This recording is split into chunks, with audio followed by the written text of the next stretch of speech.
Alright, I'm back with another Destiny 2 video, and before Tuesday's resets, I wanted to squeeze this one video in about weapon crafting. This is not going to be a rant about crafting per se with currency caps and things I think they need to change. This is more about kind of an investment video where I'm trying to figure out, what has been worth investing in, what I'm going to continue to invest in kind of for the long haul, and then what maybe is a bit of a waste of time.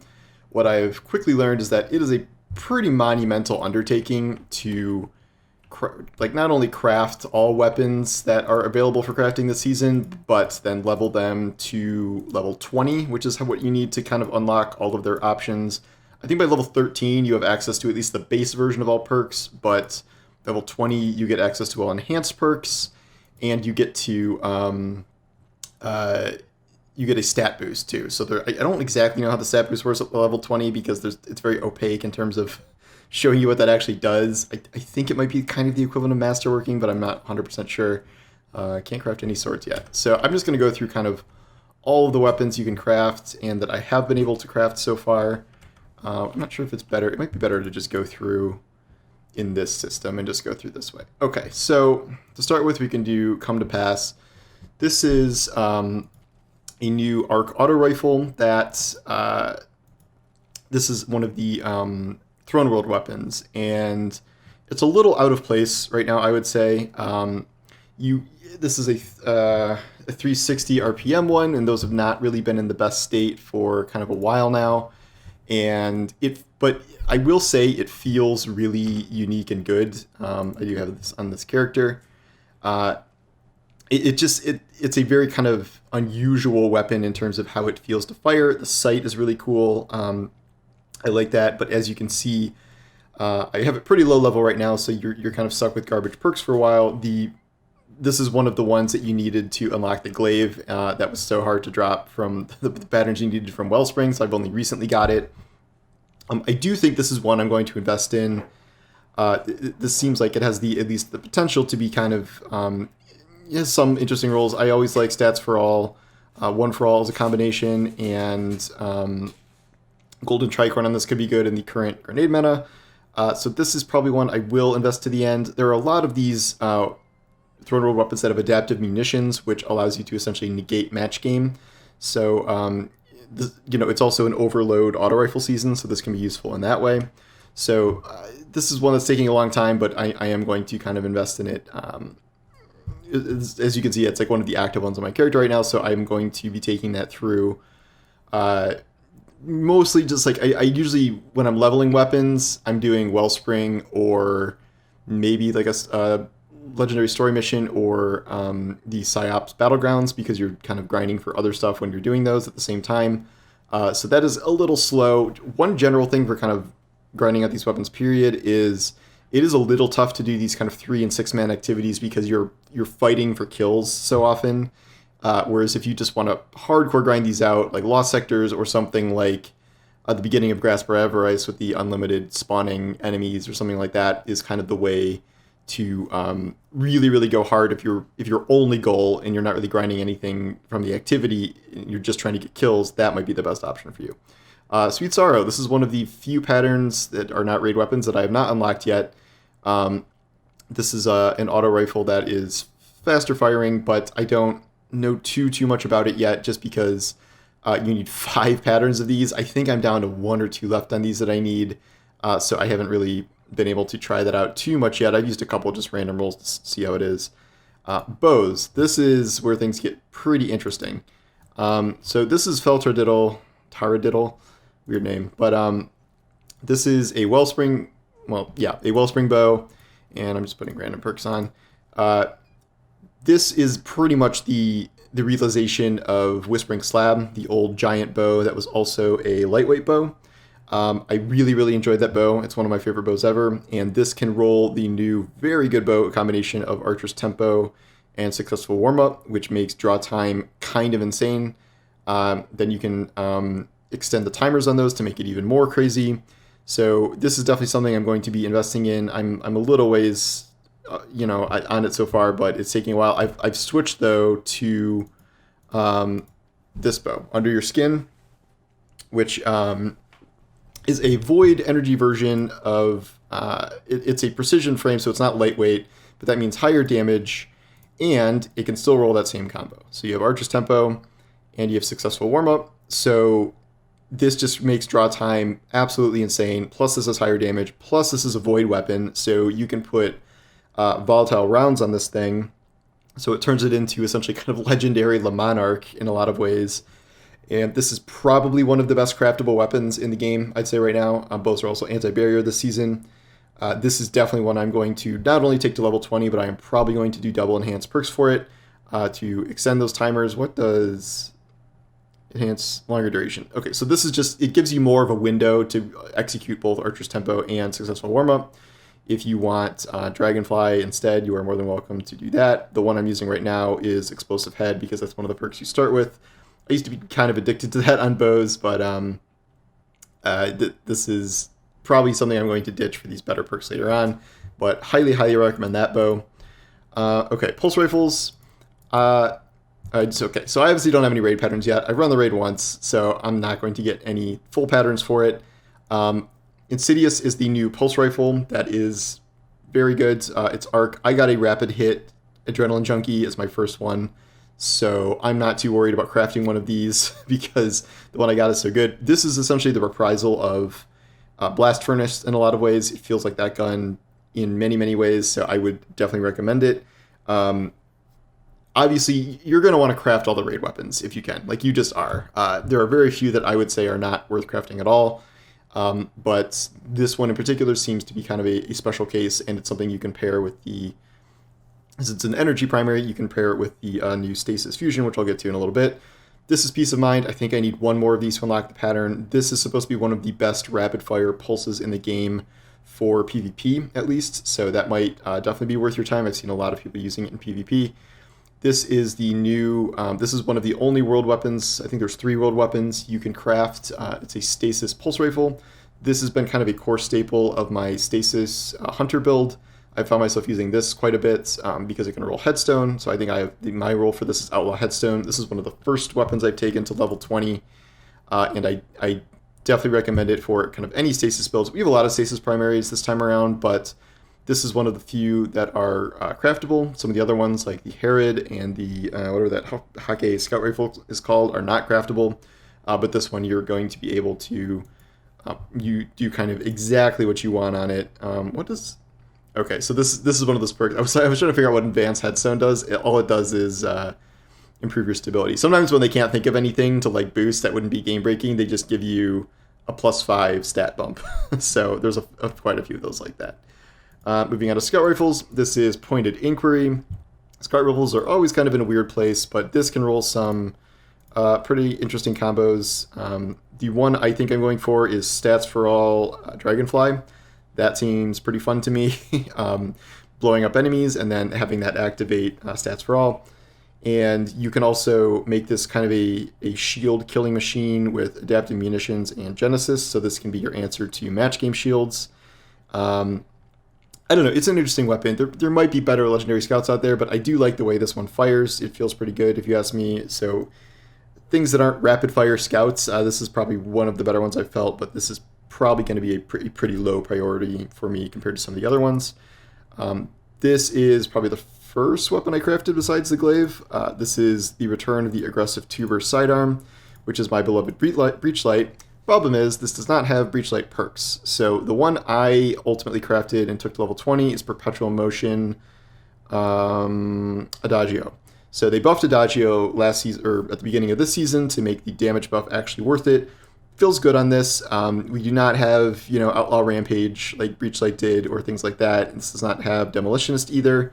But it's a pretty interesting, good sidearms. Just sidearms that, like, there's no champion mods for sidearms this season, so this isn't really the most useful weapon, I would say. It feels pretty good. It's not quite a Breachlight replacement despite being the same archetype. While we're here, so I always recommend Perpetual Motion as a perk.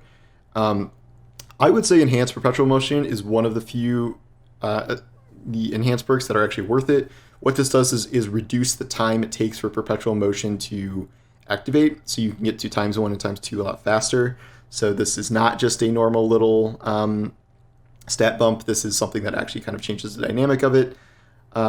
I have not researched all of these. I told Fall to make a video of this because he's smarter than me and will have better advice.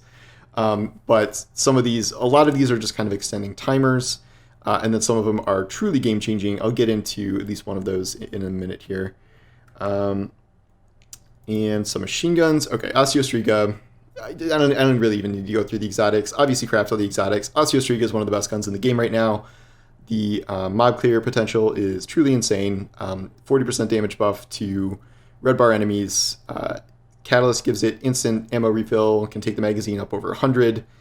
It's nuts. Overload, SMG, just truly absurd. But if you're not using that, Forensic Nightmare, really, really great kinetic SMG, or sorry, stasis SMG, which is the first of its class. You can roll headstone on it. I was finding myself not really hitting consistent headshots enough to warrant headstone, so I have perpetual motion kill clip. This thing just murders people with kill clip in PvP or PvE. You can also put swashbuckler on it if you prefer that, but this is probably one of my favorite throne rolled guns. I think it's better than the sidearm, and I recently just hit level 20 on this, but I really think it's a great weapon. We have another raid submachine gun, submission. Fantastic submachine gun. My first roll is Subsistence Demolitionist. I think there's Subsistence Frenzy. There's Perpetual on this. There's a good amount of stuff here. Feels great. Stability's fantastic. This is kinetic. This is not stasis. And again, craft all the raid weapons if you can, obviously. But just consult my God roll raid weapon guide that I made yesterday if you just want to know what good rolls you're looking for, because it's obviously going to take a good amount of time to unlock these patterns. Okay, fusion rifles. I think this is the first thing I took to 20 besides the glaive. This is just a really kind of solid all-around fusion rifle. It is not a, oh wait, no, it is a rapid fire, I believe. It doesn't say this on here. I can't click, all right, well, whatever. I think it's rapid fire, and it feels really good. So this can roll successful warm-up. Some people may really like this. I thought this made charge time so fast on it, it was almost like out of control. So I am using Golden Tricorn because it's a 50% damage buff if you are stacking that ×2, which you probably will be with a lot of abilities. And then Perpetual Motion on that as well. Ensemble's actually pretty good on this too, if you're running group activities for the most part. Heating up is pretty good for stability as well.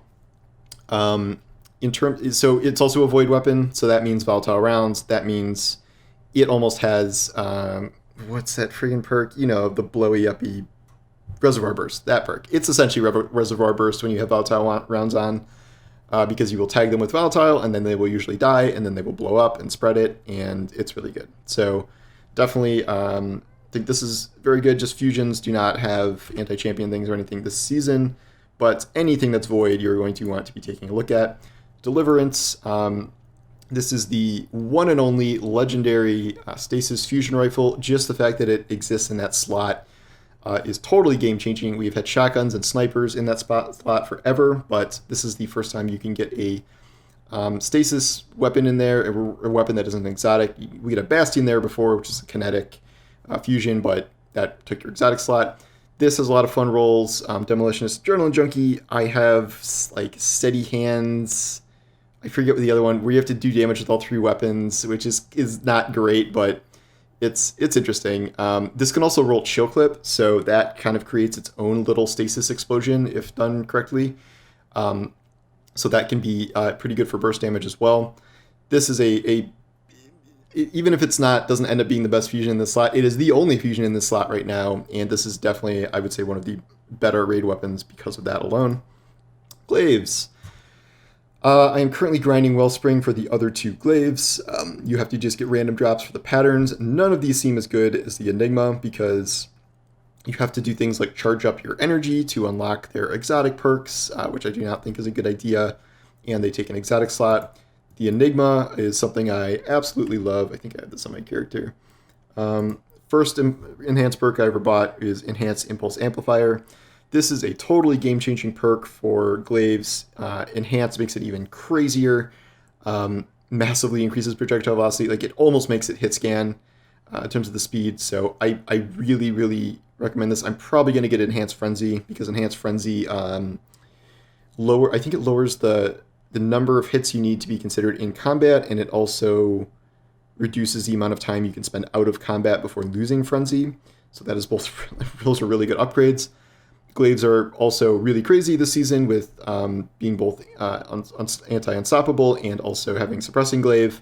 So I think this is one of the best special weapons in the game for this season, at least, for sure. I ran the whole raid with this. I've run pretty much all challenging content with this as my special weapon.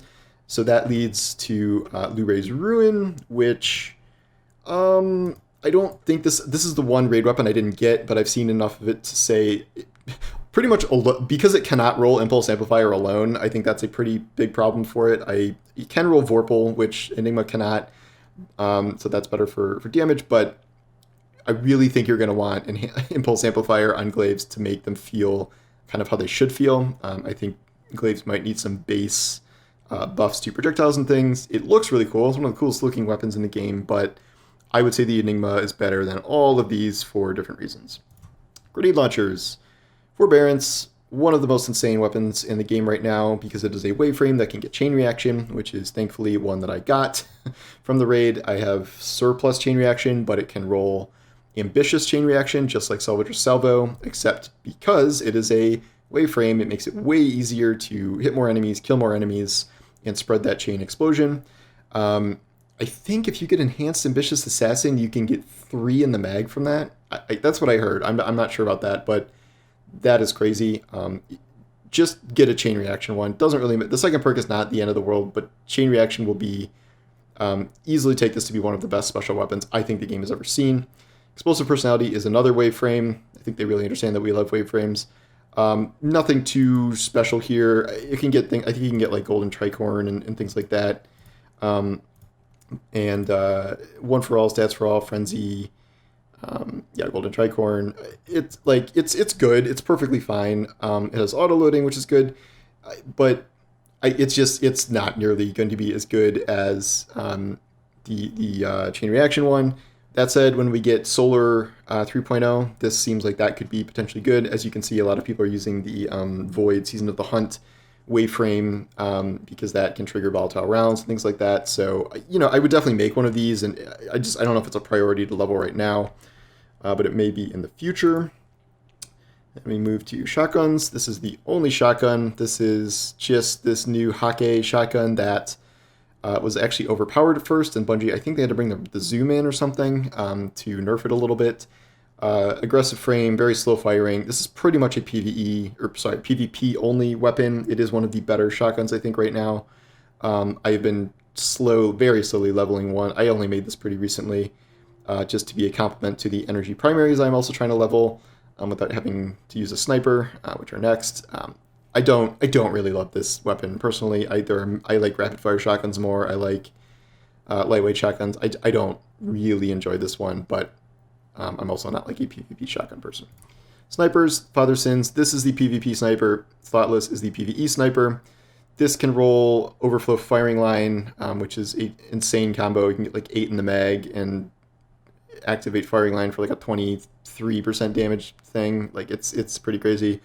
This has the lowest zoom of any sniper and is a very good pick for PvP sniping, which is not something I do. So this is not a very high priority for me to level, but I know a lot of people really like this. Grenade launchers, I just unlocked Tarnation for the Glaive quest.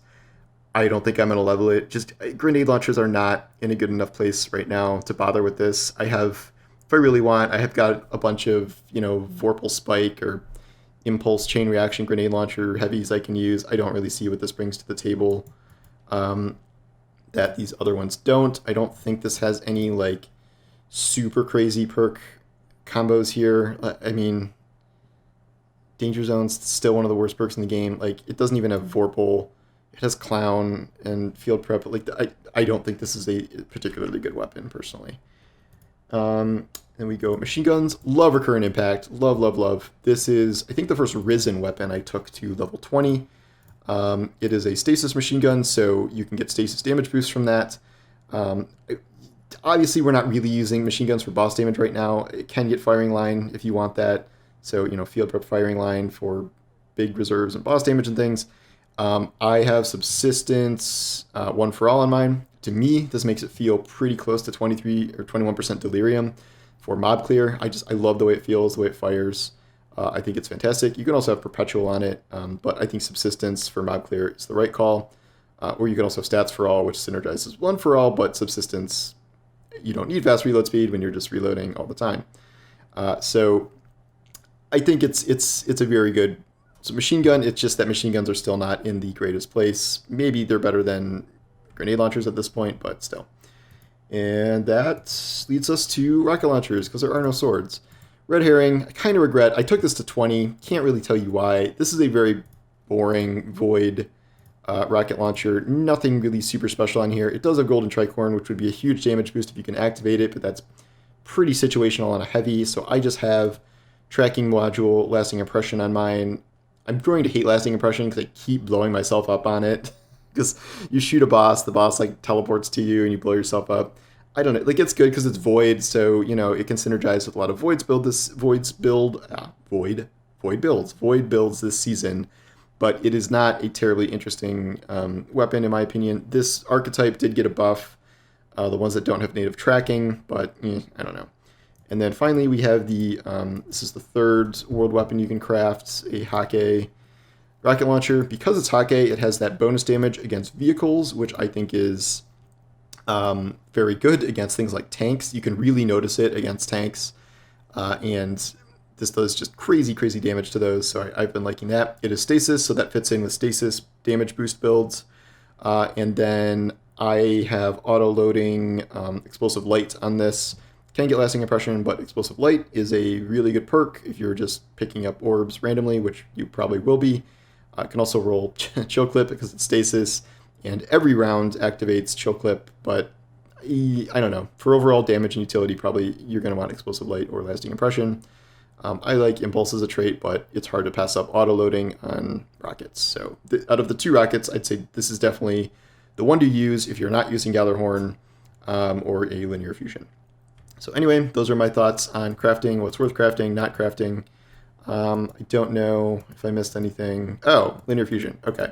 This is Cataclysmic. This is a really cool raid linear fusion with really rad sound design. I only have one, but my roll was terrible. This can roll that one perk where if you do damage to 3 weapons, it gives it a damage boost. That damage boost gives Cataclysmic more damage than Sleeper Simulant. So that is probably the one weapon that perk is really good on. But otherwise, I don't know if this is necessarily going to, crazily outperform your Reed's Regret or your Threaded Needle or whatever. But yeah. So I think I got everything. Pretty sure. You got to kind of pick and choose which ones you're going to really commit to, because it is a significant time investment. Not just to get the frames. Like, I get why it's a little bit of a pattern, or a little bit of a grind to get the patterns, because it's a one-time only thing, but it takes a long time to level these to 20, especially if you're running activities where you're sharing so many kills. Some stuff I was using all the time, like my Enigmas, I think at level 50 or something, but I have, I don't know, maybe 5 or 6 other ones at level 20, and as you might imagine, I've been playing a lot. So this does take a lot of time, so really kind of think about what your favorites are going to be and what is worth investing in. So anyway, thanks for watching, and I will talk to you guys later. Take care.